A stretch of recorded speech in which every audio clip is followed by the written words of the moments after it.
여러분 안녕하세요. 한국문학번역원 아카데미에서 주최하는 제2차 비평 포럼 가족과 연대에 오신 여러분 모두 환영합니다. 저는 오늘의 사회를 맡은 문학평론가는 전승민입니다.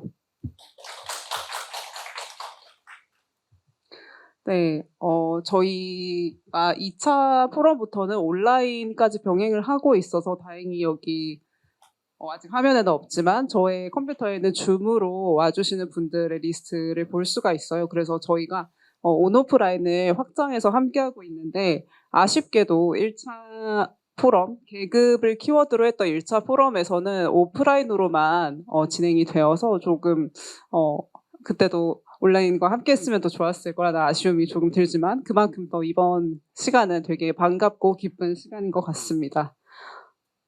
최근 굉장히 많은 한국 문학 작품들이 해외 언어로, 여러 언어로 번역이 되면서 시와 소설뿐만 아니라 이제는 비평 역시도 시, 소설, 문학 작품과 함께하는 문학의 어떤 한 가지 큰 힘으로서 번역되어야 할 필요성을 저희가 많이 실감하고 있습니다.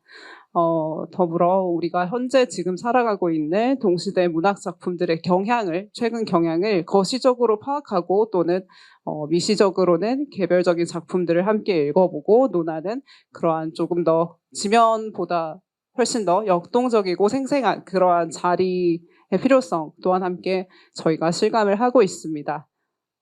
그래서 이러한 취지 아래에 한국문학번역원에서는 1년 동안 총 4차례의 비평 포럼을 개최해 발표와 토론을 통하여 최근 한국문학 작품들에 관한 가장 뜨거운 논의를 여러 독자님들과 작가님들, 번역가분들, 그리고 평론가분들과 함께 나누고자 합니다.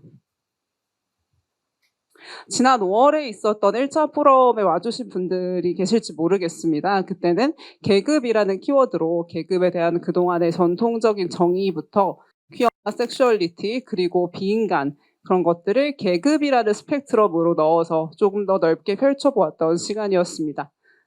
이번에는 가족과 연대라는 키워드로 최근 몇 년간의 시와 소설의 경향을 파악해 보는데요. 단지 어떤 키워드 그 자체나 경향성 파악에 그치지 않고 여러분들이 우선 단어를 들으시면 생각하시는 가족이나 연대 그런 것들의 보통 명사, 일반 명사적인 그런 의미를 넘어서서 그런 것들을 내파하고 확장하는 그런 여러 재미있는 담론들이 펼쳐질 것으로 저희가 기대를 하고 있습니다. 우선 줌에 계신 분들을 위해서 제가 조금 몇 가지 안내를 드릴게요. 지금 줌에는 참가자 20분 정도가 와 계시는데 저희가 온라인 화면이 실시간으로 여기 중계가 되지는 않습니다. 하지만 발표와 토론이 끝난 후에 질의응답 시간이 따로 20분 정도 마련이 되어 있고 그때 직접 카메라를 켜고 음성을 말해주시거나 아니면은 댓글로 채팅창에 남겨주시면 제가 그 의견들을 선별해서 패널 분들께 전달 드리도록 하겠습니다. 발표와 토론이 시작되는 동안 줌은 모두 음소거를 부탁드립니다. 화면은 크게 상관이 없지만 보실 수 있는 분들이 현장에는 없는 상태고요. 그리고 관련된 토론 자료집도 줌 채팅창으로 제공이 될 예정입니다. 이제 개략적으로 전체 진행 과정과 소요 시간을 짧게 말씀드리고자 합니다. 발표와 토론은 패널 한 분당 최대 30분, 그래서 발표자 3분 모두 총 90분 정도의 소요 시간을 예상을 하고 있고 발표가 끝나고 쉬는 시간을 한 10분 정도 가질 예정입니다. 쉬는 시간이 끝난 후에 토론자 2분의 전체 종합 토론이 60여 분 정도 이어질 예정이고요. 여기까지 마무리가 되고 나면 오프라인과 온라인을 함께 모아서 질의응답과 의견 공유를 좀 더 자유롭게 펼쳐보는 시간을 갖도록 하겠습니다. 그러면 오늘 행사에 대한 개략적인 설명은 여기까지 된 것 같고요. 저희가 첫 번째 발표자 분을 이제 모셔보려고 합니다. 네, 가족과 연대 이번 첫 번째 발표자로 함께 해주실 분은 문학평론가 소영연 선생님께서 와주시겠습니다.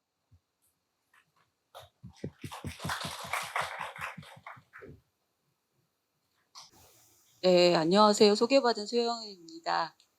그 앞에서 번역 아카데미 비평 포럼에 대해서 설명을 굉장히 잘 해주신 것 같고요.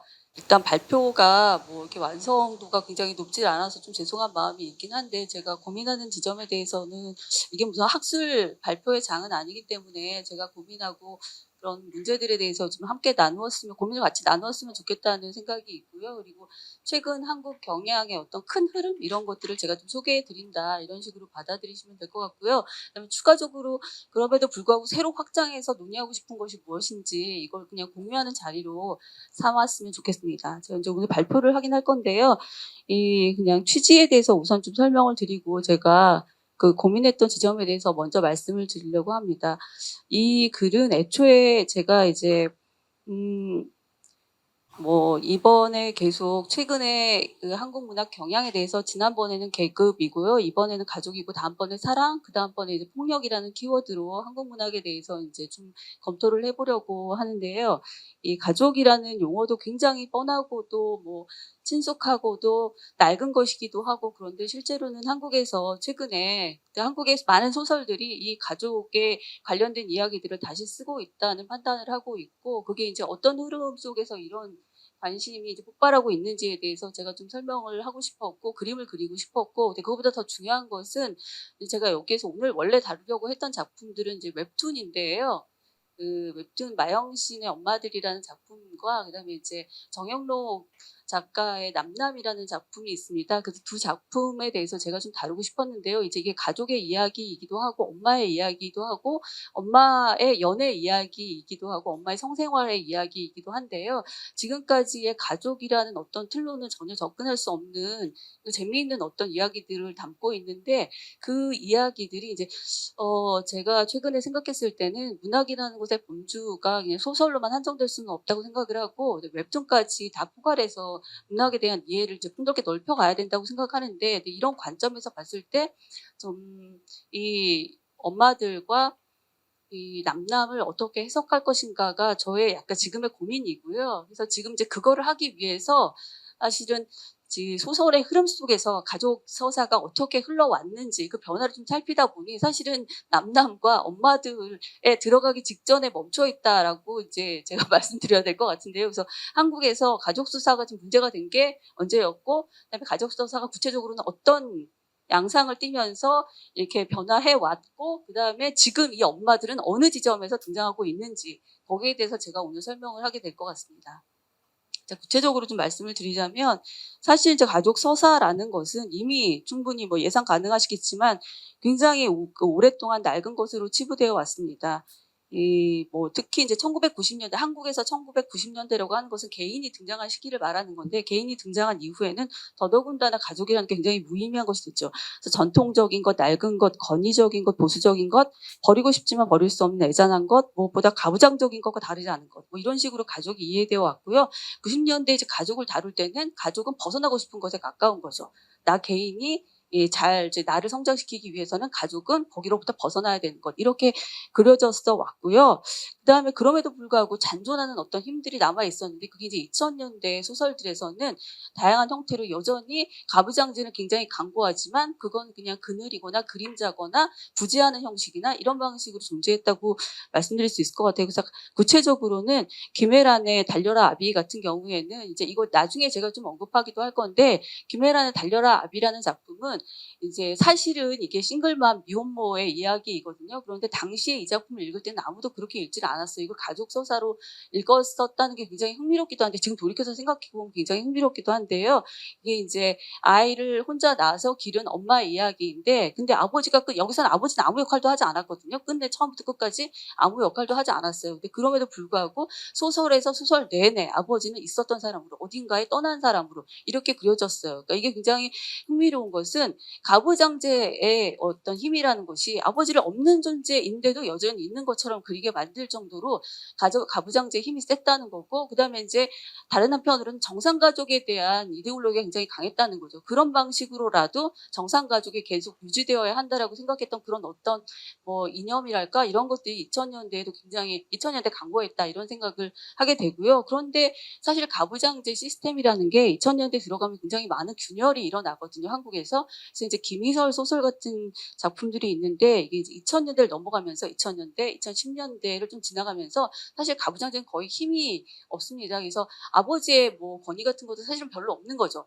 근데 남아있지만 힘으로 남아있지만 사실은 아무것도 없는 이런 상태였는데 이제 예를 들면 김희설의 소설 환영 같은 작품에서는 생활 능력이 없는 남편이랑 기생하는 남편들 막 남편한테 폭력을 행사하죠. 생계 부양자인 여성 이 아내가 무능력한 남편한테 이제 밥상을 엎거나 막 폭력을 행사하거나 이런 일들이 사실 있어요. 그러니까 실제로 뭐냐면 가부장이라는 게 남자이고 아버지라고 우리가 상식적으로 생각하고 있지만 실제로는 점차 생계 부양자가 가부장인 걸로 바뀌고 있는 거죠. 그래서 집안에서 생계를 책임지는 사람이 가장 힘이 세고 그 사람한테 모든 권력이 집중되고 이런 방식으로 그러니까 가족의 어떤 구성이라는 거 방식이 2000년대에 거쳐서 2010년대를 이렇게 거쳐가면서 특히 이제 IMF를 거치면서 결정적으로 자본이 제일 중요하고 돈이 제일 중요하고 이런 방식으로 바뀌면서 생계 부양자가 가부장의 역할을 떠맡는 그래서 모성 가부장이라든가 이런 식의 이제 뭐 여러 가지 성격을 동시에 가지고 있는 그런 존재가 등장했다거나 이런 식의 흐름 속에 놓여 있었다고 얘기할 수 있고요. 그다음에 이제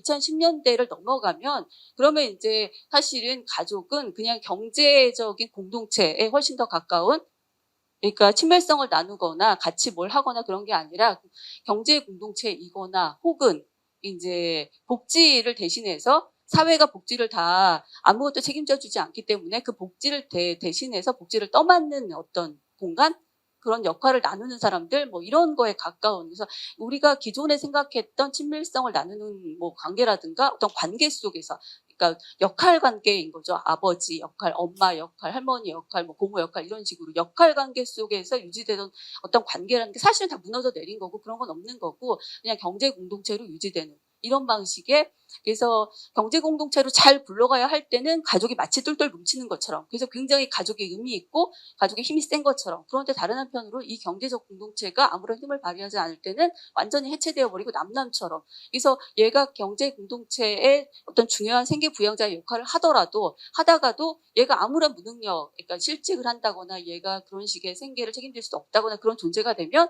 순식간에 사실은 가족의 입원으로부터 배제당하는 이런 식의 일 그러니까 가족 경제 공동체가 가장 중요하고 그것은 언제든지 해체 가능하고 변환 가능한 것인 이런 상황으로 2010년대를 거치면 사실 이제 만들어지고 있다고 볼 수 있을 것 같고요. 이게 이제 2010년대를 내내 거쳐서 벌어진 일이라고 생각이 듭니다. 그러니까 이전의 가족은 전혀 없는 거죠. 그리고 나서 이제 사실은 그 이후에 서사라는 것이 중요해진 것은 여성 서사를 중심으로 해서라고 얘기할 수 있고요. 2010년대 중반 이후 특히 2015년, 16년 이후로 페미니즘 리부트, 페미니즘적인 어떤 전회가 일어나고 나서 여성을 중심으로 한 이야기들이 등장하고 저 굉장히 많은 여성 중심의 서사가 뭐 실험되기도 하고 시도되기도 하고 이런 일들이 많이 있었는데요. 그래서 지금 우리가 생각했을 때는 여성을 중심으로 한 이야기들이 굉장히 예전에도 많았을 거라고 생각하지만 전혀 그렇지 않고요.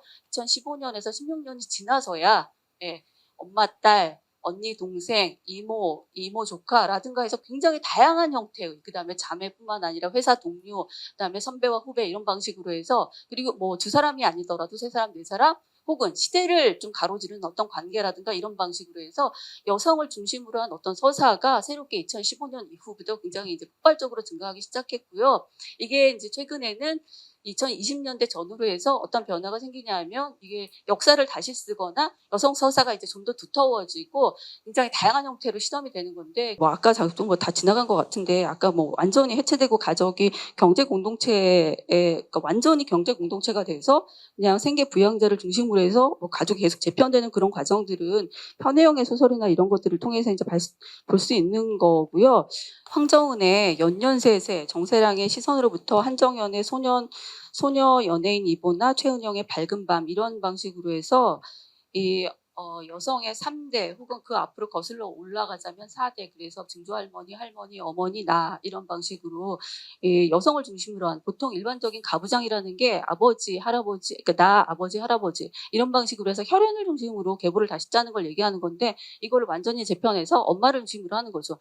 이게 굉장히 간단하고 쉬울 것 같지만 사실은 엄마 위에 성이 다른 사람이 다시 위에 올라오는 거기 때문에 우리가 일반적으로 생각하는 가부장의 계보를 여성을 중심으로 쓴다는 게 사실 쉬운 일이 아니거든요. 근데 인식적인 굉장히 전환이 필요한 건데 이게 이런 식의 작품들 황정은, 정세랑 한정연, 최은영의 작품들을 통해서 이제 여성 4대의 이야기들이 다양한 형태로 실험이 됐었고요. 그게 역사적으로 누락된 존재들을 뭐 복원하기도 하고 구체적으로는 황정은의 작품 같은 경우에는 여성의 뭐 계보, 3대, 4대에 걸친 계보라는 것이 사실은 그림자 노동의 계보인 거.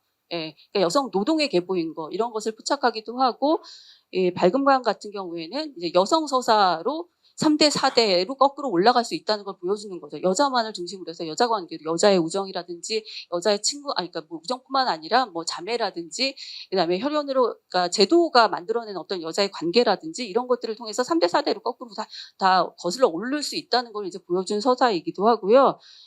그런데 여기서 제가 좀 주목하려고 하는 것은 정세랑의 작품인데 정사랑의 작품 같은 경우에는 여성 예술가를 중심으로 해서 계보를 다시 짜는 거를 보여주는데 사실 이런 거는 있을 수 없는 거죠. 판타지에 좀 가까운 거죠. 여성 예술가가 살아남아서 그 밑에 계속 후손의 자손을 봤다는 것 자체가 있을 수 없는, 가능성이 거의 없는, 그래서 어떻게 생각하면 판타지적인 성격을 좀 더 가지고 있지만 그럼에도 불구하고 이 소설이 새로운 어떤 그러니까 젠더나 인종이나 연령이나 이런 거를 다 초월해서 여성 중심으로 혈연이 아닌 비혈연, 탈혈연의 어떤 여성의 계보가 어떻게 가능한지에 대해서 이제 여기를 통해서 보여주고 있어서 이 작품들을 통해서 굉장히 흥미로운 여성 서사의 다양한 실험들이 이루어지고 있었다라는 게 이제 있었다는 게 뭐 여러 많은 분들이 이건 지적하고 있는 것이고요. 그래서 예를 들면 뭐 시선으로부터 해서는 한국어를 사용하면서 한국에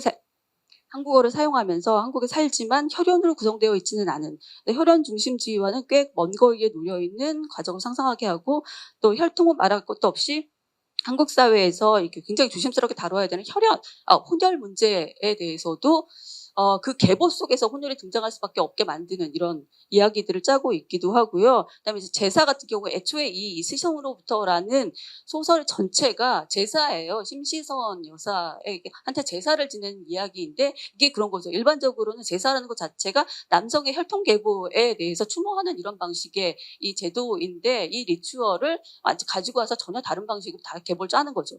이런 방식으로 해서 새로운 실험을 하고 있고요. 그다음에 이제 최근에는 여기 제가 쭉 나열해 놨는데 관심이 있으신 분들은 읽어보시면 될 것 같은데요. 최은영의 김유담 작가의 이완의 자세, 돌보는 마음, 김지은 작가의 마음에 없는 소리, 박서련 작가의 당신 엄마가 당신보다 잘하는 게임, 그다음에 나나 마들렌, 이선수 작가의 젊은 근위의 행진, 이주혜 작가의 그 고향의 이름은 길다, 누의 자리, 손보미 작가의 사랑의 꿈, 굉장히 많은 이런 소설들이 이제 가족 관계를 중심으로 해서 친족 관계, 더 나아가서 유사 가족 관계까지 다 포함해서 다양한 형태의 이야기들을 다루고 있는데요. 연대를 상상하지만 연대가 실제로는 불가능하다든지 혹은 해소되지 않는 여자들 사이의 미묘한 갈등이라든지 불화라든지 그런 것을 여자애들 사이의 관계로 그냥 축소하는 것이 아니라 사실은 이게 굉장히 구조적인 문제이기도 하다는 것을 포착하는 방식으로, 그다음에 이제 이런 방식으로 해서 제가 지금 말씀드리려고 하는 것의 핵심이 뭐냐면 2016년 이후에 여성 서사가 부상했는데 그 여성 서사가 점차 진화하면서 가족 서사를 다시 쓰고 있다라는 게 제가 이제 여기서 짚고 싶은 이야기이고요.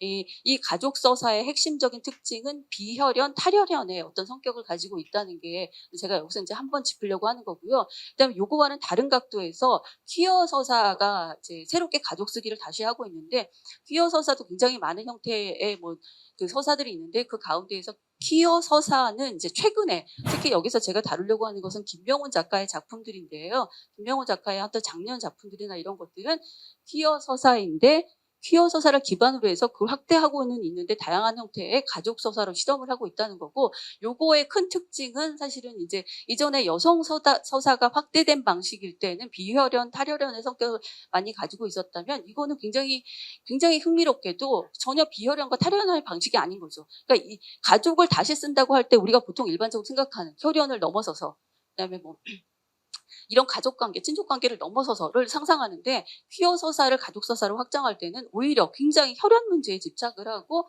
거기에서 오히려 가족 내에서 퀴어의 계보를 만들려고 하는 실험을 하고 있거든요. 그래서 조카가 예, 퀴어 게이였던 어떤 자기 삼촌을 찾아간다든지 혹은 만나려고 한다든지 혹은 복원한다든지. 그러니까 예전의 가족사에서는 퀴어는 사실 죽은 사람이거나 없는 사람이거나 지워버린 사람이거나 이런 존재인 거죠. 근데 이 퀴어를 중심으로 해서 가족을 다시 쓰는데 그 다시 쓸 때는 그 사람의 존재, 삶을 복원하고 혈연을 중심으로 해서 퀴어의 계보를 다시 쓰고 이런 방식으로 해서 굉장히 흥미롭게도 퀴어의 가족 쓰기가 여성의 가족 쓰기와는 좀 다른 방식의 양상을 보여주고 있다.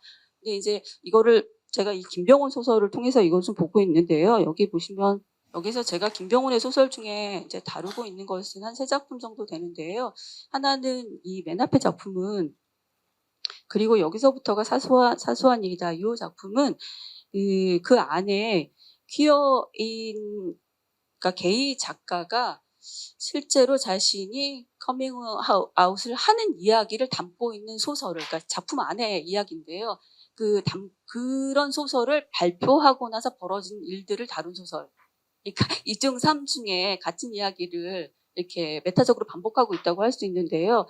그러면서 이제 그 소설을 발표한 바람에 그리고 그 발표한 소설이 신문에 소개되는 바람에 본인이 커밍아웃을 하진 않았지만 사실은 동네 사람들이 다 알게 된 이 사람이 게이인 걸 알게 된. 근데 그 동네는 어떤 동네냐면 엄마가 오랫동안 계속 한 동네에 살았었기 때문에 이웃이 동료이기도 하고 이웃이기도 한 그래서 모든 것을 다 나누는 그런 사이. 그러니까 사실은 자기가 가족들한테 다수의 사람들한테 단 한 번도 커밍아웃을 한 적은 없지만 소설을 발표했고 그 소설을 본 이웃들이 엄마한테 너희 아들이 그렇더라 라는 식의 얘기를 했기 때문에 결과적으로는 자기가 커밍아웃을 한 것. 근데 이제 더 중요한 건 뭐냐면 이 소설이 그런 얘기를 할 때 가족을 어떻게 다루고 있냐 하면 여기서 다루려고 하는 것의 핵심은 뭐냐 하면 본인이 엄마가 고통을 받으면서 와 이제 얘기를 하는 거죠. 왜 나한테도 숨기고 싶은 비밀이 있는 건데 사실은 네가 게이라는 게 나한테 끝까지 숨기고 싶은 비밀이었다는 거죠. 그런데 왜 그걸 네가 폭로했느냐고 이제 엄마가 굉장히 화를 내는데 그러면서 엄마가 하는 어떤 고민이랄까 고통이랄까 이런 것들을 들여다보면서 아들이 뭘 깨닫게 되냐면 사실은 본인이 커밍아웃 했을 때 느꼈던 고민, 괴로움 이런 걸 똑같이 느낀다는 거죠. 그러니까 커밍아웃한 아들의 엄마가 사실은 커밍아웃한 그 아들의 고통을 똑같이 느끼게 된다는 거죠. 그리고 더 중요한 건 뭐냐면 엄마가 커밍아웃한 고통을 느낀다는 것을 느끼게 만든 게 아들 자신이라는 거죠. 그래서 이 중에 엄마를 커밍아웃하게 게이 아들을 가지고 있는 엄마를 커밍아웃하게 한 그러니까 아우팅한 거죠. 아우팅한 거. 그리고 그 아우팅한 게 자기라는 죄의식. 이 중에 어떤 이 복합적 감정에 사로잡히게 되고 그래서 요거를 포착하는 게 이제 굉장히 이 소설의 흥미롭고도 매력적인 지점이라고 저는 생각을 하는데요. 그래서 여기 보시면 인용문이 7쪽의 인용문이 이제 엄마가 얘기하는 거예요. 이거는. 그래, 네가 누굴 만나든 어떻게 살든 그건 네가 알아서 할 일이지. 근데 그렇다고 해서 네가 나한테 피해를 줘도 되는 건 아니잖아. 나한테도 죽어도 말하고 싶지 않은 게 있다는 생각은 못 해봤니? 내가 지금 그걸 안고 사는 것만으로도 너무 버거울 거라는 생각은 못 해봤어? 네가 무슨 염치로 그걸 말하는데 어째서 함부로 내 동의도 없이 막 까발리는데 엄마가 그렇게 따져 물었을 때 나는 말문이 막혔다. 엄마가 나 때문에 난처해졌다는 사실도 사실이지만 내가 엄마 인생에서 절대로 들키고 싶지 않은 비밀이 되었다는 게 억울해서 내가 되고 싶었던 건 언제나 자랑이었는데 결국 내가 되고 만 건 비밀이라는 게 참담해서 이게 엄마가 한 얘기고요. 그다음에 8쪽의 인용문을 보시면 나는 중간에 보면 나는 이게 뭔지 너무 잘 알았다. 이건 틀림없이 벽장 속에 갇힌 내 모습이었으니까. 내가 벽장 속에서 겪었던 감정들을 엄마가 그대로 되풀이하고 있었으니까. 개인은 난데 왜 엄마가 수치스러워해야 하나. 개인은 난데 왜 엄마가 치욕을 감내해야 하나. 나는 그 순간 엄마를 벽장 속에 밀어넣은 사람이 나라는 사실을 부인할 수가 없었고 내가 엄마를 성소수자 부모라고 아우팅해버린 가해자라도 된 것만 같은 복잡한 기분에 울고 싶어졌다. 이렇게 얘기를 하는 거죠. 그래서 일반적으로 게이 서사에서의 가족은 어떤 방식이냐면 게이 아들을 엄마가 거부하거나 뭐 부정하거나 이런 방식의 갈등을 포착하거나 이걸 갈등으로 보는 거죠. 실제로는 어떤 식의 갈등이 있는 거죠. 근데 그것을 어떤 갈등으로 볼 것인가가 이제 핵심인데 이 김병원 작가 같은 경우에는 그 갈등을 엄마도 커밍아웃한 상태에 놓여 있기 때문에 벌어진 어떤 갈등이다라고 이제 포착하는 것이 진전된 어떤 퀴어 서사에서의 제가 봤을 때는 한국 소설 가운데에서 퀴어 서사가 어떤 진전된 형태에 가닿고 있는 어떤 지점을 이 소설이 보여주고 있지 않나 그런 생각을 하고요. 그 다음에 이제 좀 더 본격적으로 이 소설에서 이런 식의 실제로는 그러니까 이게 뭐냐면은 커밍아웃하거나 아우팅 당하는 것이 어떤 한 사람 자기의 문제만이 아니라 실제로 한국 사회에서는 언제나 가족과 연루될 수밖에 없다는 것을 사실은 보여주고 있는 거라고도 얘기할 수 있는데요. 그러니까 이제 뭐 제가 결론을 미리 당겨서 말씀을 드리자면 실제로 한국 소설에서 왜 여성 서사와 퀴어 서사가 가족 소사의 갱신으로 등장할 수밖에 없느냐 하면 실제로는 한국에서 소수자나 타자의 문제는 언제나 소수자와 타자의 가장 핵심적인 문제는 가족 문제로 전환되어 버리는 거죠. 이걸 사회가 책임지지 않기 때문에 사회가 사회 문제를 끌어안지 않고 언제나 개인의 문제로 내던지기 때문에 개인의 문제로 환원되어 버리고 사실은 가족의 문제로 환원되어 버린다는 거죠. 그래서 한국에서는 퀴어 문제나 여성 문제가 언제나 그 서사가 전전전 진전되어 가면 가족 서사를 다시 쓰는 방식으로 진전되어 나갈 수밖에 없다라고 제가 생각을 하고요. 그래서 그런 지점들에 대해서 지금 포착을 한 거고요. 그 진전된 면모들 중에 짧게 한 개, 두 개 정도만 말씀드리자면 이제 그 다음에 그 비슷한 시기에 2020년 작년 겨울쯤에 두 작품을 발표했는데요. 두 작품이 다 뭐냐 하면 조카와 삼촌의 관계예요. 그래서 하나는 어린 조카가 여성스럽고 어떤 일면을 보여주는 자기의 어떤 이쪽에 어떤 일면을 보여주는 그런 것들을 어린 조카한테 보면서 여러 가지 복합 감정을 갖게 되는 거죠. 그리고 부모가 그 아이를 보면서 이제 넌 어렸을 때 삼촌이랑 똑같았단다 이런 식의 얘기를 한다든가 그런 것을 아이가 들을 때도 괴로워하고 삼촌이 들을 때도 고통스러워하고 뭐 아니기도 하고 복합적으로 여러 생각을 하게 되는 거죠. 그래서 제가 그렇다고 한다고 하더라도 이걸 막을 것인가라든가 혹은 이거를 뭐 응원해 줄 것인가라든가 혹은 제 고통스러운 삶에 앞으로 이제 험난하게 펼쳐질 고통스러운 삶에 대해서 내가 좀 도움을 줘야 될 것인가 하는 굉장히 복합적인 감정들을 이제 자기가 동시에 다 느끼게 되는데요. 요런 이야기들을 이제 하나 포착하고 있다면 다른 하나 더 중요한 것은 뭐냐면 이제 그다음에 우리에게 세월이 어울려라는 작품이 있는데요. 이 작품만 잠깐 설명을 드리자면 이 작품에서 이제 이게 조금 더 진전되었다고 제가 생각하는 것은 실제로 이제 할머니나 엄마나 이런 사람들이 조카와 삼촌이 그 닮은 어떤 면모들 때문에 굉장히 걱정을 하고 그 걱정을 하면서 많은 어떤 일들을 하죠. 실제로 예를 들면 뭐 회유성 어떤 발언을 하기도 하고 혹은 뭐 거짓말을 하기도 하고 누군가 가족 내에 있었던 계의의 계보 중에 어떤 사람에 대해서 굉장히 부정적으로 발언을 한다든가 이런 방식으로 얘한테 어떤 영향을 미치는 발언들을 엄마 혹은 할머니가 계속 지속적으로 해왔는데 그게 왜 그러냐면 사실은 사랑의 이름으로 이루어진 거잖아요. 그래서 그런 방식의 발언들을 계속 해왔는데 이제 시간이 많이 지나고 나서 아까 앞서 보여준 것처럼 실제로는 나만 고통받는 게 아니라 나의 엄마도 고통받고 있고 나의 할머니도 고통받고 있다는 것에 대해서 알고 있기 때문에 이해하려고 하고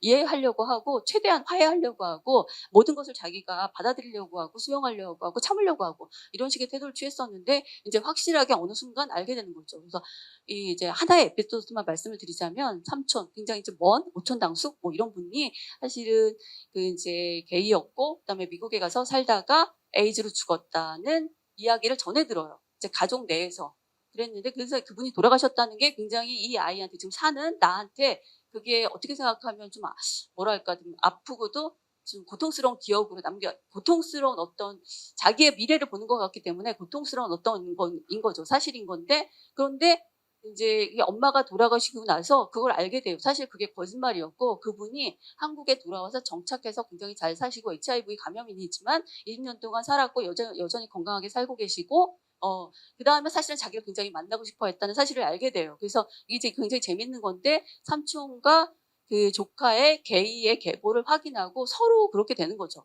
서로 저렇게 살아남을 수 있는 거구나. 죽지 않아도 되는구나라든가 곧바로 내가 죽음이 내 앞에 끝이 아니구나라는 걸 지금 확인하게 되고요. 그리고 나서는 한 발 더 나아가서 무슨 일을 하게 되냐면 사실은 엄마가 했던 거짓말이 나에 대한 사랑이 아니라 명백한 혐오라는 걸 알게 이제 인정하는 거죠. 사실은 처음부터 알았던 건데 그게 혐오라는 걸 알았는데 인정하지 않은 거죠. 엄마도 고통스러울 걸 알기 때문에 아마도 그건 사랑일 거라면서 자기를 말하자면 자기 스스로한테 자기를 이렇게 설득하려는 논리로 계속 뭐 했던 건데 이제 이 순간에 삼촌을 만나고 나서는 명백하게 가족 내에서의 퀴어 혐오인 거고, 그리고 가족 내에서의 퀴어 지우기였다는 것을 이제 명백하게 그냥 인정하고, 그리고 그 가족 내 혐오라는 것에 대해서 이제 확인하는 거죠. 이 다음 단계에 뭘로 나갈지는 알 수 없지만 어쨌거나 이런 방식으로 퀴어 서사가 가족 서사를 굉장히 흥미롭게 다시 쓰고 있다는 것에 대해서 이제 여기서 말씀을 드리려고 했고요. 그리고 나서 이제 제가 얘기하려고 했던 그 마영신의 엄마들과 정영봉의 남남인데요. 이게 뭐 제가 요약하려고 하다 보니까 이런 내용 요약하면 너무 뻔한 그 얘기처럼 될 것 같아요. 여기 잠깐 읽자면, 우리 엄마 고딩 때 날 낳았다. 엄마는 일진 옆에 붙어 있는 따까리였는데 어느 날 친구네 오빠한테 반해서 어쩌다 나를 가졌단다. 그리고 그 망할 남자에게 남자애는 전학을 가버리고 여자 혼자만 남았다는 흔한 이야기다. 이 작품이 굉장히 재밌는 것은 이 두 작품이 다 굉장히 재미있는데요. 남남 이 작품은 첫 이제 엄마랑 딸이 둘이 사는 이야기인데요. 첫 에피소드가 남자친구와 싸우고 막 집에 들어가서 막 문을 열고 딱 들어갔는데 사실은 엄마가 자위하는 장면을 보는 게 시작이에요.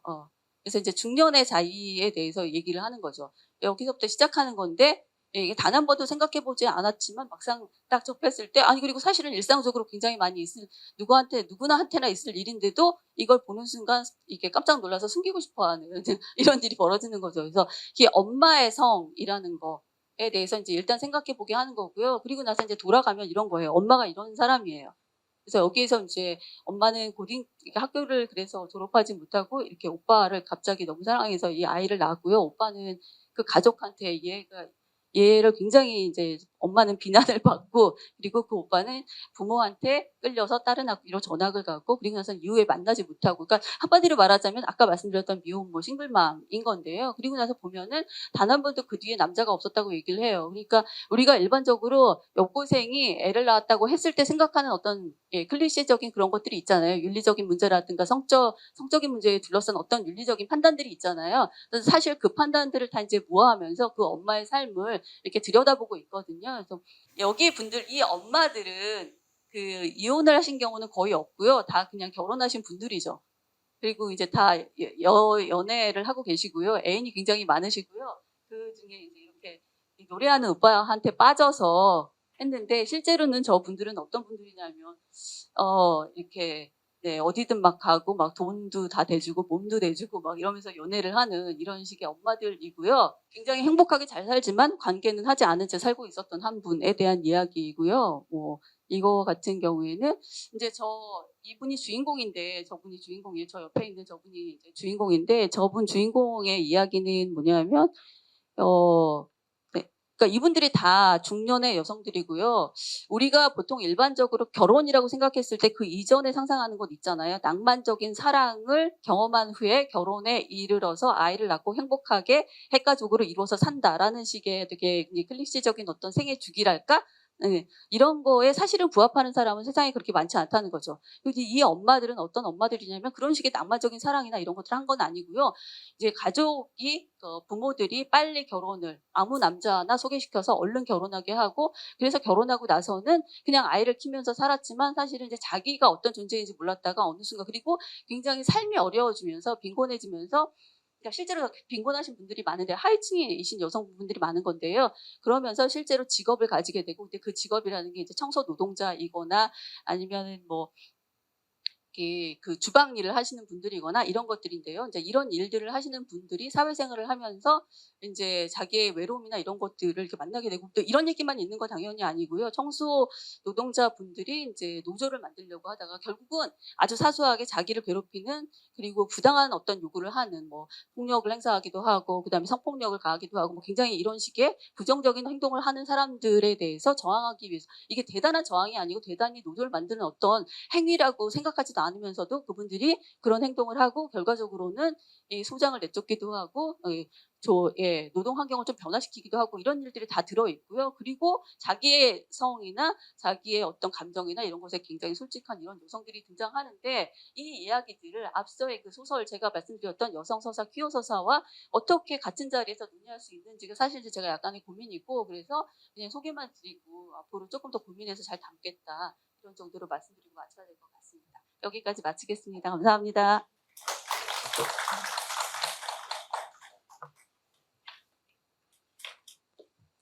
네. 첫 번째 발표해 주신 소영한 선생님 말씀 너무 재밌게 잘 들었습니다.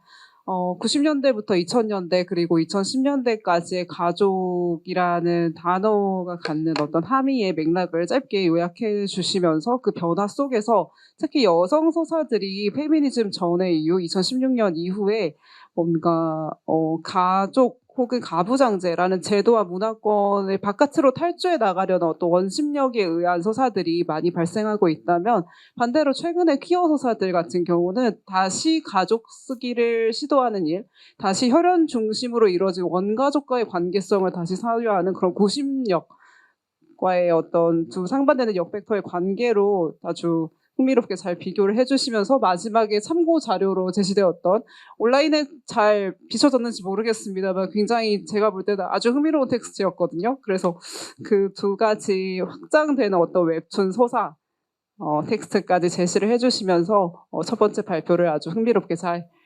맞춰주셨습니다. 감사드립니다.